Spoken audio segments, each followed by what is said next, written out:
دلوقتي هننتقل ل بارت جديدة جدا عشان نقدر نعمل محتوى براحتنا. طيب، أو content جوه البادي. أنا دلوقتي عايزة أضيف صورة. يلا بينا نضيف الصورة. أول حاجة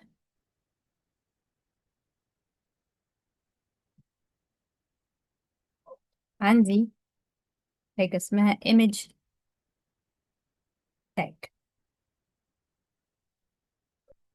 طيب، هي self closed tag والimage tag عادة. تمام. آه هي self closed tag أو empty tag، يعني ملهاش قفلة. تمام. ما بنقفلهاش زي ال HTML مثلا، هنا ليها قفلة في الآخر اهي بالمنظر ده. طيب السيلف كلوز تاج لا، هي ملهاش. تمام. طيب يلا بينا نكتب الكومنت بتاعتها. هي IMG. لحظة لحظة. اوكي. ال IMG معناها image، اللي هي تاج الايمج. وده closed closed tag و or empty tag، يعني ما بيتقفلش. خلاص، هي بمنظرها كده ما بيحصلش فيها اي حاجة تانية. طيب، انا دلوقتي عايزة اعمل ايه؟ انا عايز اضيف صورة. طيب هل انا عندي صورة؟ على حسب، نيجي نشوف. طب بس انا هحطها ازاي؟ هنيجي نشوف برضو. يلا بينا نرجع تاني للفولدر بتاعنا، اللي هو ايه؟ اللي هو اللي هو سيشن 1. تمام. سيشن 1 هي جوه اندكس بس، اللي هو ال HTML فايل. تمام. طيب هعمل له نيو، او من غير نيو. خلينا الاول نشوف فكرة ان انا اضيف اصلا picture. فاحنا محتاجين حاليا picture. وليكن نشوف some سكرين شوتس عندي مثلا دي. كوبي اهي. فانا عايزة دلوقتي ادخلها فين؟ ادخلها في الفولدر بتاعي. انا عايزة الايمج دي. الايمج دي منين؟ من الكمبيوتر بتاعي. طيب، عشان ادخلها على السايت واخليها تظهر، اخش على الفولدر واروح حاطها هنا منتهى السهولة كده. انا بقى عندي ايمج سهلة خالص. طيب، اتصرف ازاي؟ هي اتضافت ازاي؟ ايه ده؟ اتضافت هنا. هنا اتضافت على فيجوال ستوديو كود على طول، لان انا ضفتها فين؟ في الفولدر. طيب، انا عايزه يعني اناديها. اناديها ازاي؟ ولا اي حاجه، سهله خالص. في حاجه اسمها عندي، حاجه اسمها attributes. attributes دي مهمه جدا. تمام. حاجه اسمها attributes، هي دي اللي هتساعدني ان انا اضيف الايه الايمج بتاعتي. طيب ايه الاتريبيوت او الصفه بتاع اللي انا ممكن اديها للايمج عشان ايه اقدر ان انا اضيف فيها ايمج؟ اصلا ان انا اضيف فيها ايمج هي السورس. حاجه اسمها السورس. تمام. طيب هنديها ازاي؟ طيب اهو. عملت ايه؟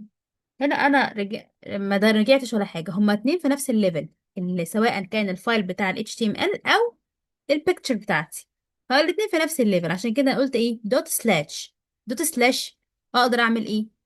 هقدر ان انا على طول يظهر لي كل محتويات اللي في الفولدر، واقدر ان انا اديها عادي.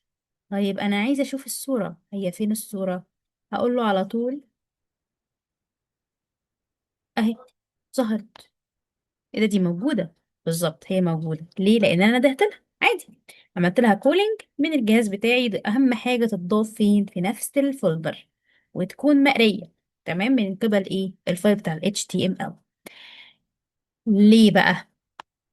انا دلوقتي هعمل حركة صغيرة جدا. هعمل ايه؟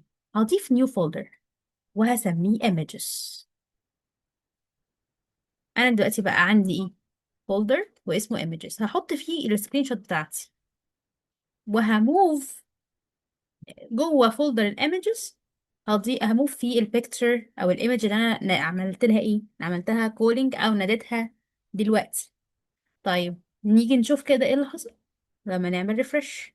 اوه، من غير ريفرش حتى، اهي الصورة اختفت. ليه؟ لان انا ما جبتش الباث بتاعها الصحيح او المكان بتاعها الصحيح، لانها اصبحت داخل فولدر اسمه images. طيب ايه الحل هنا؟ عادي ولا اي حاجة، هعمل كده. كده عملت ايه؟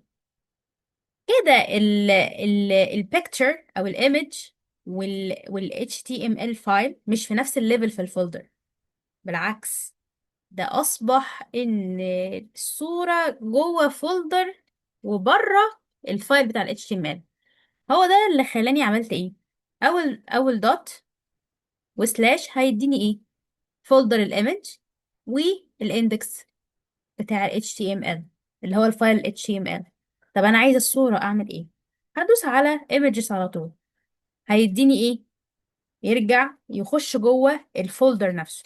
انا كده كأني بقى ايه، بدخل جوه الفولدر، بناديه من خلال المكان بتاعه جوه الفولدر. اول مره عملت الدوت سلاش، بعد كده ظهر لي ايه؟ فولدر بتاع الايمجز. بعدين لما عملت ايه دوت سلاش فولدر ايمجز، وعلى تلقائيا عمل لي سلاش تانية عشان ادخل جوه مين؟ ادخل جوه الايمجز. كده انا ناديت الايه؟ ناديت الصورة. طب ما نيجي نشوف ايه اللي حصل. رجعت الصورة تانية، مرة تانية. رجعت ليه؟ لان انا كتبت السورس صح. ماشي. طيب بعدين ايه اللي ممكن اقدر اعمله تاني، او ايه الاتريبيوت بتاعي اللي ممكن اضيفه للصورة؟ هو تاني اتريبيوت معانا اسمه alt، اللي هي ALT.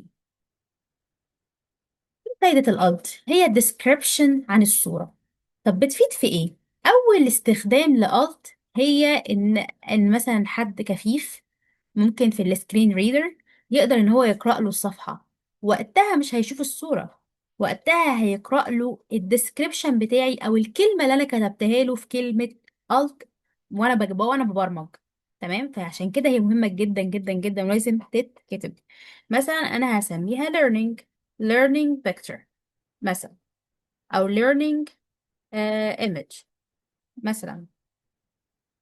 طيب ايه اللي حصل؟ انا دلوقتي مش هخلي الصورة تظهر. طب هعمل ده ازاي؟ بسيطة ولا اي حاجة.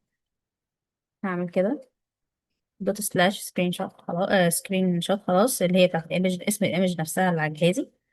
واروح اشوف ايه اللي حصل. ايه اللي حصل هنا؟ قال لي ايه ده في هنا description اتحط، اللي هي كلمة learning image.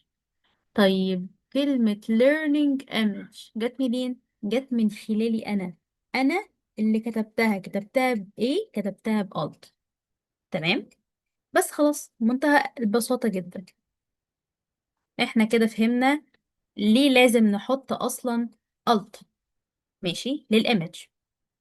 تمام؟ يوم ما متظهرش الصورة هيظهر الديسكريبشن بتاع الصورة، ولما أعمل سكرين ريدر هقدر إن أنا أقرأ الإيه اللي جوه الصورة دي إيه، او على الاقل الكفيف يستمع ليه ايه هي دي الصورة. وكمان في السيرش انجن اوبتمايزيشن، وانا ببحث وكتبت اسم الصورة مثلا، يطلع لي ايه؟ هيطلع لي إيه اللي جوه الايه اللي انا كتبته في الديسكريبشن هنا. هو ده اللي انا ببحث بيه بعدين. تمام. وعشان كده فكرة السيرش انجن اوبتمايزيشن مهمة جدا، اللي هي المحرك البحث، ان انا بحط كي ووردز كده بقدر من خلالها ايه؟ اعمل بحث. تمام. طيب هل ممكن أضيف كمان فولدر؟ لا، مش جوه الإيمجز، أنا عايزة أضيف فولدر بشكل عام في سيشن. تمام. فولدر هو بشكل عام في سيشن، هخليه إيه؟ هخليه مثلا pages. تمام. هدخل فيه إيه في البيجز ده؟ هدخل فيه ال HTML فايل بتاعي. كده أنا عملت كده حاجات على نظافة. إزاي؟ ان انا خليت ال HTML فايل بتاعي جوه حاجه اسمها pages. انا بسمي بالترتيب البيجز بتاعتي اي فايلز بعد كده HTML باكستنشن HTML. هو اوريدي في فولدر البيجز، انا مش عشوائي وانا بشتغل. وفي نفس الوقت الايمجز بتاعتي هحطها كلها تحت فولدر الايه الايمجز. طيب ده هيأثر في حاجة؟ طبعا انا، لان انا مش كاتبة صح. صح ولا ايه؟ مش كاتبة الفولدر صح. واصبحت دلوقتي الايه، الايمجز جوه، والايمج اللي انا عايزاها جوه فولدر الايمجز. البيجز نفس الفكرة. طيب انا اعمل ايه؟ نفس الفكرة اهي. طب ايه اللي هيحصل؟ هتظهر ولا لا؟ ايه اللي حصل؟ cannot get index.html. ايه ده؟ طب ليه؟ مش كانت موجودة؟ كانت كويسة. ايه اللي حصل؟ هي دي الفكرة بقى. ان انا طول ما انا بغير في فولدرات واحط فولدر جوه فولدر جوه فولدر جوه فولدر، طبعا مش هيلاقيني. هو مش لاقيني. هو مش لاقي الفولدر بتاعي. تمام، فطبيعي جدا ما يظهرش. الايمجز بتاعتي مش موجودة اساسا. انا مش شايفها. هو مش شايف الايمج اصلا ولا شايف البيج اساسا. فهي دي الفكرة. كده انا لما اجي اوقف بقى كده، نيجي نجرب مرة تانية جو لايف، هيبقى نفس الفكرة. بس ايه ظهر؟ ليه؟ لان انا لما بجو لايف من اول وجديد وعملت ريفرشنج، انا مش لسه في نفس الموقع بتاعي او نفس المكان بتاعي. لقيت الايه، لقيت الباث بتاعي او الفولدر بتاعي اسمه اتحرك لكلمة pages واللي جواها index.html. فهي دي الفكرة. وانا بعمل ريفرش، لما عملت ريفرش للسيرفر عشان يوريني البيج مرة تانية، عملت ايه؟ خليته يظهر لي اللي جواه.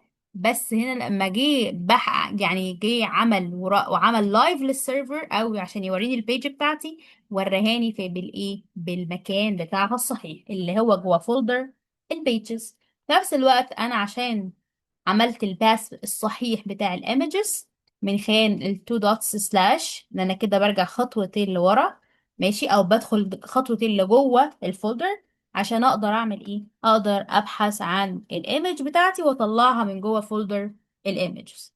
تمام، واقدر اخلي الفولدر بتاع ال HTML يقراها. هي دي كل الفكرة، كل الكونسبت بتاع فكرة التاج ايمج تاج. واحنا كده خلصنا السيشن بتاعتنا النهاردة.